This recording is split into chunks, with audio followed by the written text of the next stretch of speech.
Captain Jake Morrison saw the stars through the primary view screen while standing on the U.S. Liberty's bridge. Although the area surrounding them appeared tranquil, Jake understood that battle was approaching. Galaxy, and prior to the communication, it was unlike anything that mankind had ever encountered. Lieutenant Sam Rivers, an officer, turned in his chair. His countenance was anxious and pallid. Captain, several ships are reporting attacks, and Jake has approached. We are receiving emergency signals from the outlying colonies. What kind of attacks do unknown spacecraft, Sir Silver ships that come to Sam's station? They're destroying everything in their path and moving quicker than anything we've seen. Sam's hands were shaking as he worked both the mining station at Kepler 7. Jake and the controls of the new Austin colony went silent. Felt sick to his stomach when he learned that Austin had more than 2 million residents at the mining station, had families residing there as well. Were there any survivors? A few ships were able to get away. Sam's expression widened even more when he listened to his headset while they were traveling toward Earth. When Admiral Patterson called from Earth Command Priority 1, Admiral Lisa Patterson appeared on the main screen. Jake could see officers scurrying back and forth behind her as she sat at her desk on Earth, looking worn out and afraid.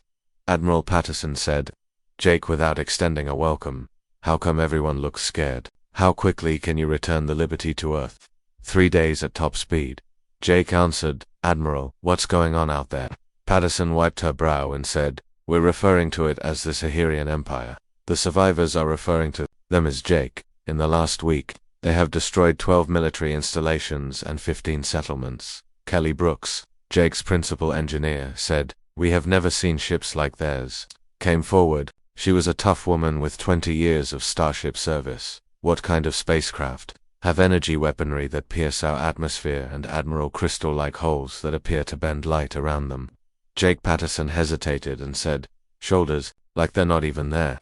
Despite our best efforts, our battleships could hardly slow them down." The bridge fell silent, and everyone was listening, especially Jake. Though the Liberty had a solid crew and a good ship, they were afraid of the Navy's best battleships. "All ships are returning to Earth because they were unable to stop these aliens." Patterson went on to say, "Establishing defensive positions around the solar system. This could be our final stand."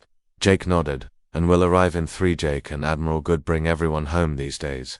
And we'll need every." Jake glanced around the bridge at his crew, and everyone we could reach had their screens go dark. Experienced conflicts previously, but nothing like this. Kelly was only 25 years old when Amanda Price, the captain, stated that the grandkids on Earth were all afraid, but they were attempting to hide it. "I believe we should view this for the ship's science officer, who had been reading the reports from the remaining ships." Amanda was intelligent, possibly the smartest person on board, and if she had a suggestion, Jake looked to her. As Amanda went on, "The survivors all described the attack patterns.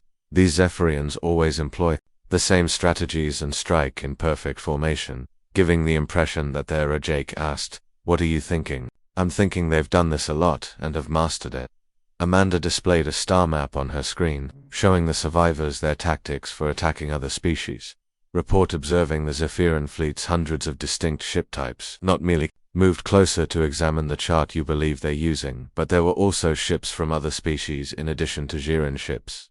Believe they are using the armaments from all the seized ships, possibly even the crews who were made to fight. For Amanda's voice was solemn. "They're collectors as well as conquerors, taking the best of what." Jake felt a shiver go down his spine when he realized that every species has its own forces.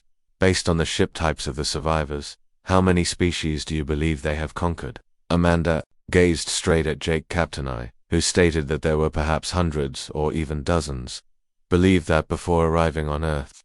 We should study everything we can about how they fight." "What do you mean by that?" "Locate them, observe them, and research their strategies." Amanda's suggestion was risky, and everyone realized that we would be fighting blind if we simply fled back to Earth with everyone else. However, Jake considered that the wise course of action would be to obey orders and go back to Earth right away. But Amanda was correct. If they didn't know anything when they got there, Sam, Jake, the enemy would be simply another ship waiting to perish.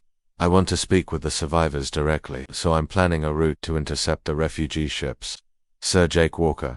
His crew began to work around him, still frightened, and returned to his command chair. However, they now had a crucial task to complete because fear might paralyze people. However, having a goal helped them concentrate.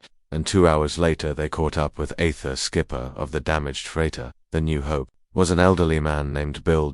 After 30 years of transporting goods between the outer colonies, Carter's ship was severely damaged, including burn marks where energy weapons struck the hull.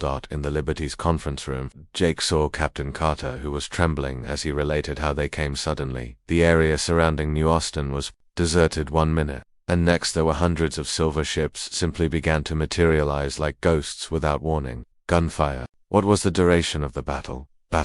Jake asked. Carter chuckled, but it lacked comedy. There was no conflict. All we had achieved over the previous 50 years was destroyed in 20 minutes.